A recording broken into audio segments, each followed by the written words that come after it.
What's up guys, Dan Can Reacts here. Today I'm reacting to the original plans for Elf and its sequel by Bullets and Blockbusters. Now, I didn't even know Elf was supposed to get like an original version of Elf. I did remember there was supposed to be an Elf 2. I think it was called Buddy Saves Christmas, I believe. I don't know when that was supposed to come out. I think 2005 or 6, but I heard there's supposed to be a sequel. I don't know much about the plot to it. Maybe they'll explain in this video, but I didn't know there was an original version of Elf. That's weird. But anyways, the original video will be in the description down below if you want to check it out. Let's be sure to do so. If you love this video, give it a like. And without further ado, let's get to this video. Since its release in 2003, Elf has secured its spot amongst the holiday movie classics that audiences revisit every Christmas. Welcome to the party, pal! Okay. While also launching both Will Ferrell's career as a leading man and Jon Favreau's as a top Hollywood director. Oh yeah, However, I forgot. became very close to made, getting a much Iron different Man. version of the movie, I think he also which would have made been the Tron darker and movies. wouldn't even have starred Will Ferrell. And while a sequel to the movie we got was written, it ultimately never happened. So let's dive in and find out why it was never made and what could have been Elf 2, Buddy Saves Christmas. Yeah, Elf was that's conceived what in the it early was called, 90s by Buddy Saves first-time Christmas. screenwriter David Berenbaum, who had recently moved to LA and was missing cold and snowy East Coast winters. Inspired by the Rankin and Bass TV special, which saw Rudolph leave home because he didn't fit in, Berenbaum modeled the script after Tom Hanks' Big, which saw a child transform into an adult while keeping his naive, childlike mind. Yes? I don't get it. However, the script would languish in development hell Oh, for about a Beetlejuice. decade, and considering that the film was written in the early 90s, Ferrell even appeared in a movie, and just as he was beginning to gain recognition on SNL, he wasn't even initially considered. Instead, Jim Carrey was the first choice to play Buddy. Today is no stranger to starring in blockbuster Christmas movies, such as The Grinch and A Christmas Carol. And given Carrey's flair for physical comedy, it's not hard to imagine him in the role. However, it's debatable if he would have embraced Buddy's cheerful innocence like Ferrell did, as Ferrell was the one who pushed for Buddy to be more childlike and say whatever pops into his head. Sorry I can't ride with you the rest of the way out, but this is where my dad works. Well, have a good time. Oh, I forgot to give you a hug! However, another actor that shot to stardom in the 90s who would be difficult to imagine in the role is Chris Farley, who was also considered and heavily favored by the then producers. Farley in the role would have completely changed the tone of the movie and given us a much louder and boisterous interpretation of the character, something writer David Berenbaum wasn't keen on, which is why in protest he let the option on the script expire so that he could go off in search of producers that shared his vision. And once he found those producers, their attention turned to finding the right director, one of whom they approached felt the film wasn't edgy enough, and as a result, worried nobody would go see it. To rectify this, he suggested that Jovi, eventually played by Zooey Deschanel, should have a physically abusive boyfriend who shares her grimy New York apartment. Eventually, the script would find its way to Jon Favreau, after Will Ferrell had signed on.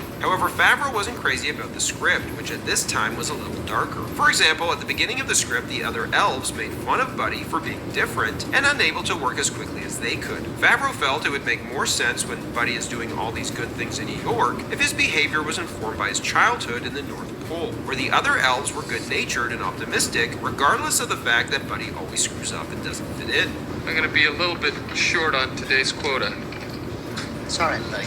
The climax of the film was radically different too, and much larger in scale as cops would have chased Buddy down Fifth Avenue, shooting at him as he shot back. It also had police helicopters circling and cop cars swarming Central Park as Buddy leaps off the Empire State Building onto one of the helicopters to try and escape. Favreau felt this was too over the top, resembling something out of the Blues we could have Brothers, done that, and changed it to a slice of life news story, I'm kind of glad we did it. We just got this version instead. Favreau shot to look like the Nazgul And it's lived by from the Lord today. of the Rings. The ending, which sees Jovi leading a crowd and singing a rousing rendition of Santa Claus is Coming to Town that provides Santa's sleigh with enough Christmas spirit to fly, wasn't in the original script either, and instead magic dust was used to make the reindeers fly and get the sleigh off the ground. This change was inspired by the casting of Zooey Deschanel. As Favreau looked to cast the role of Jovi, which Zoe would go on to play, his goal was to cater the part to whoever he cast. For example, one actress he considered before her was good at skateboarding. Deschanel, however, had a cabaret act that the time, and after Favreau learned that she had a great Doris Day voice, rewrote the script, adding the shower singing scene and reworking the ending, giving the movie its emotional climax. What led Favreau to sign on though and make all these changes was the realization that he should make the world that Buddy grew up in a pastiche of the stop-motion Rankin and Bass Christmas specials that Favreau grew up watching. And by doing that, it would dictate the tone of the rest of the film, which led him to lighten the tone of the script and make Buddy a much more innocent character. Right before they were to start shooting, however, Wanda Sykes, who had been cast as Jovi's boss and the manager of Gimbals, dropped out at the last minute, leading Favreau to call up his friend Faison Love, asking him to do him a favor and replace her. And his casting will give us some insight years later into why a sequel never happened. But we'll come back to that in a bit. Once shooting wrapped, one very important thing happened that threatened to ruin the entire project. Old School, the frat comedy film which featured Farrell in a hilarious supporting role as Frank the Tank, had come out and was an enormous hit, leading both Farrell and the studio to worry that his legions of new fans wouldn't accept him as Buddy the Elf.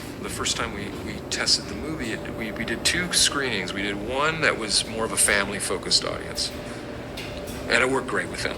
And then I'm looking at the crowd line up for the second screening, and it's like a bunch of frat guys from USC, and we might get eviscerated in this. And but it played for that audience too. After Elf proved to be a huge hit, the studio immediately went to work on prepping a sequel. To write it, they turned to Scott Armstrong, who co-wrote Farrell's breakout hit Old School. Elf 2 begins 10 years after the first film ended, with Buddy and Jovi still happily married and parents to a now 10-year-old daughter Susie. Since we last saw him, Buddy's become a successful children's book author, specializing in Christmas stories, inspired by true stories from his childhood. After realizing that living in a cramped New York City apartment is not the best environment to raise a kid, the family of 3 move out to the suburbs. Once there, Susie befriends a pair of sisters who are the 2 most popular girls in school. As she starts to hang out with them more than her dad, she starts to realize how odd her dad actually is, becoming embarrassed by him. In an effort to try and win back his daughter's love and affection, Buddy tries to be normal, as he ditches the elf suit and changes his name to Brian. Eventually, Leon the Snowman shows up in need of Buddy's help and informs him that Papa Elf, who uses his elf magic to fit millions of presents into Santa's sack for delivery on Christmas, has been kidnapped by Cole Kringle, who resides in the South Pole. Leon the Snowman then sends Buddy to Switzerland, where he meets Santa at the Summit of Santas, and learns that the Santa he knows and loves is just one of many, as every country has their own.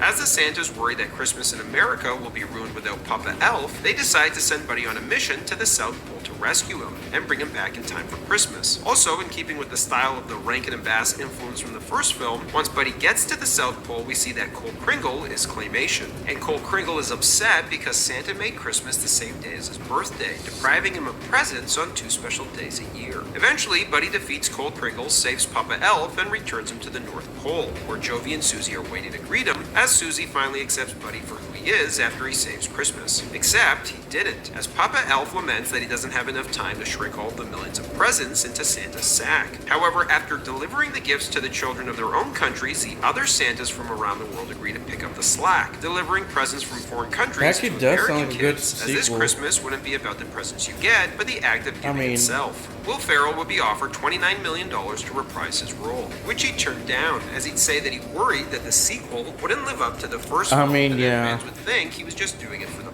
I don't blame him, too. There's a lot of movies that end with the original, which I guess that's the reason why he didn't want to come back, because they don't want to ruin the reputation of the first one, because, the first one had a perfect ending. If they made a sequel, where would that get to? Like, what if the ending to that one might not be good as the first one? I do get that, yeah. I don't blame him, but I would still love to see Elf 2, though.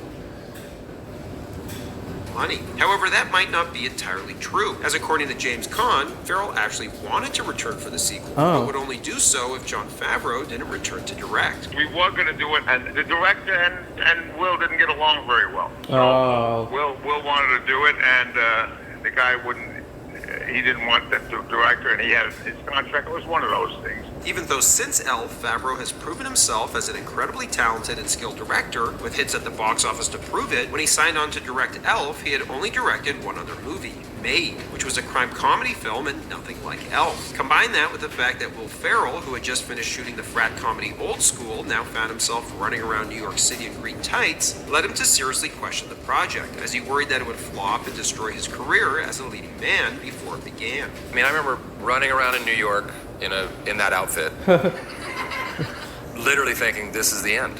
This is the end of my career. Really? Yeah. Farrell's apprehension would also extend to Favreau's direction, as he didn't quite trust the then sophomore director who had yet to really prove himself. Will didn't trust John's judgment from day one.